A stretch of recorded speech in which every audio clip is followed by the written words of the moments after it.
Fashion Throughout American History by Andrea and Tina Lykos.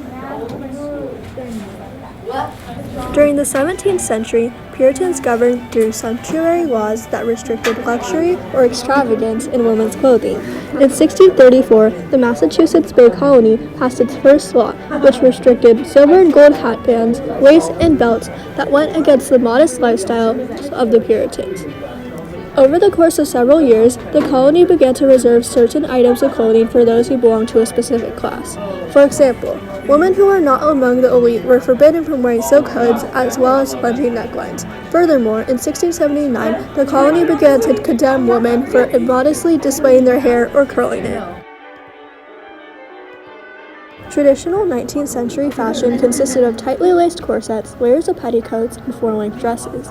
Dolly Madison, the wife of President James Madison, was not only known for birthing the standard for first ladies with her courage in the War of 1812, but also wore fashionable outfits of long trains and velvet dresses that undoubtedly became part of her public image. Dolly Madison repurposed red curtains from the White House into her iconic velvet dress.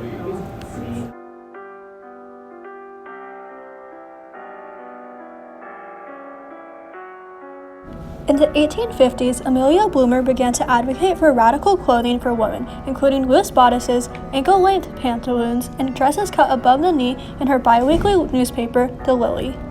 First worn by women in the socialist commune of New Harmony, these Bloomer pants began to be worn by feminists like Susan Anthony and Elizabeth Cady Stanton, whom she had attended the Seneca Falls Convention with in 1848.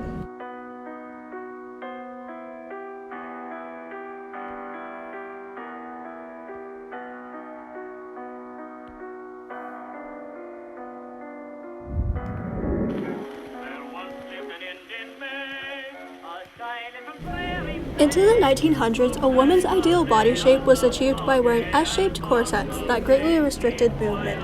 Many women went to custom dressmakers to get fitted with the most well-known dressmakers of the time, being Hiroshi sisters, who created garments from using dress forms that matched their clients' exact measurements. In 1906, skirts began to rise above the ankles and loosen at the waist. Sleeves were puffed at the elbows, and lace frills were added on blouses. The shoulder line also dropped, and drooping puffs at the wrist became popular. This new look for women coined the term Gibson Girl.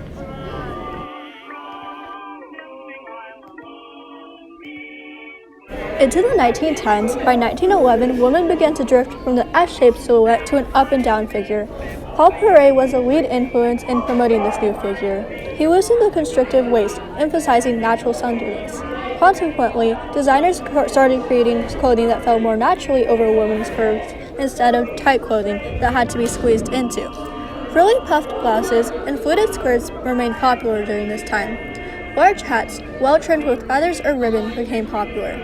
Due to the plethora of women who worked in factories, as seen during the Triangle Shirtwaist Factory fire in New York City in 1911, during World War I, practical work clothes were developed and skirts began to get shorter.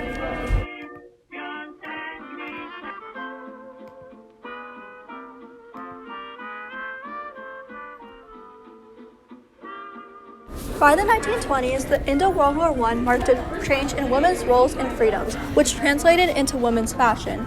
Forward-looking younger women began to wear shorter skirts with slits or pleats, which allowed for free movement. Waistlines dropped to hip level, and costume jewelry made of faux gems was popularized by Coco Chanel. As a result of the liberation of women, the flapper style was born. Flapper dresses were typically black, low-waisted, and fringed. These flamboyant-looking flapper girls became the symbol of women's rebellion of societal expectations and new freedom.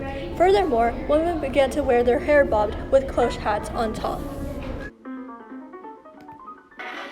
As a result of the Depression in the 1930s, affordability characterized a majority of women's clothing.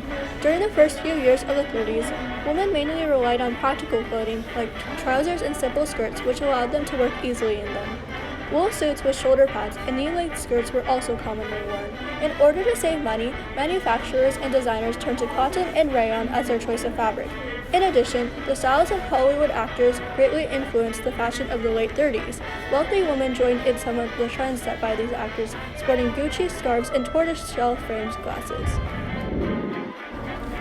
In the 1940s, as a result of World War II, restrictions on fabric were inevitable for rationing. Women were given a limited number of ration coupons in order to purchase clothing. As a result of the shortage of fabric, skirts were made much shorter, and trouser cuffs as well as extra pockets were eliminated. Due to a majority of women being in the workforce, females frequently wore pants and overalls and tied their hair up in scarves, often striving for a Rosie the Riveter image. Uniforms were also very common.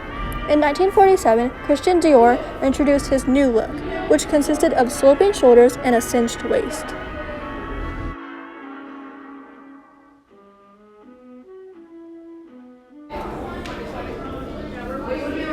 With the end of World War II and the lifting of rations in the 1950s, fashion once again took center stage. The 50s continued on with trends from the late 40s like cinched waists and sloping shoulders. A typical look for women included poodle skirts, designed by Dior, worn with white blouses and black and white Oxford shoes. Pencil skirts and cat eyeglasses were also popularized during this time. With men returning to the workforce, girls were raised to be housewives and expected to act like ladies.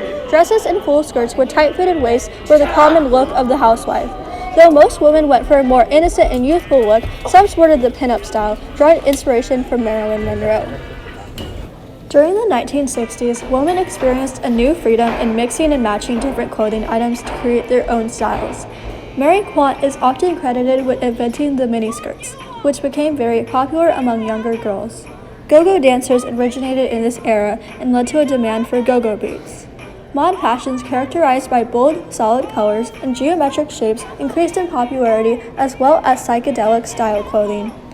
The rising youth movement gave birth to the hippie subculture with clothing consisting of bell-bottom jeans, maxi dresses, pendant peace signs, and sandals.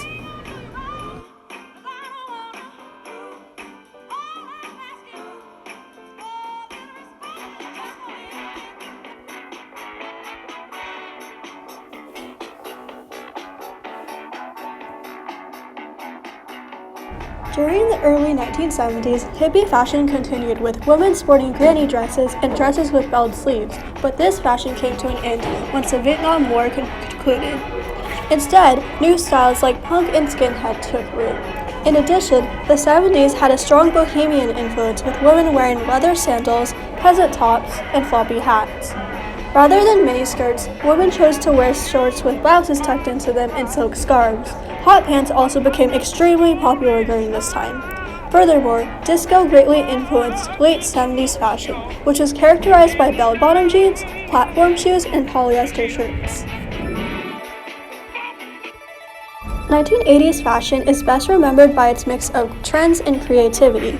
Big hair and bright colors were trademarks of the era. For working women, expensive business suits and shoulder pads gave them a sense of authority during a time when they were fighting for equal rights in the workplace. Calvin Klein brought designer jeans into the spotlight during this time, and one trend that gained immense popularity were leggings, which were typically brightly colored in a spandex material. Women commonly wore leggings with crop tops or with leg warmers on top. Off-the-shoulder tops were also frequently worn, and many teens wore styles influenced by Madonna.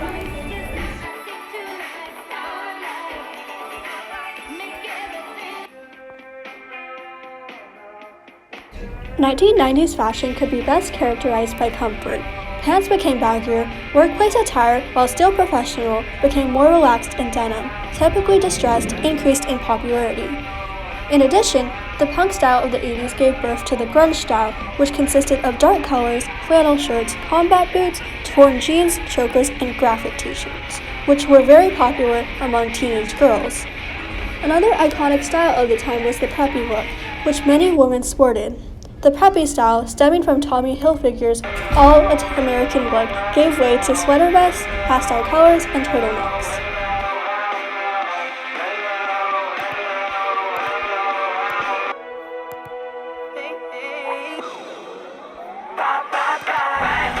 The early 2000s is often remembered by its mashup of trends from previous decades.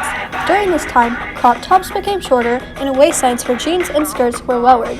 Since fashion continued to stress the importance of comfort tracksuits, especially juicy couture, were seen frequently on women. In addition, bandanas, cargo pants, and halter neck tops were common. Women sported fitted off-the-shoulder tops and wore tank tops with bootcut jeans. As for hair, high-contrast highlights and crimped hair were trendy.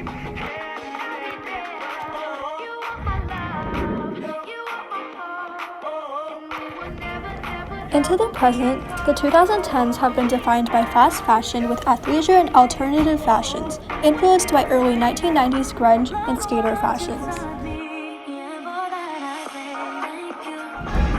And now, into the fashion of today. Thanks for watching!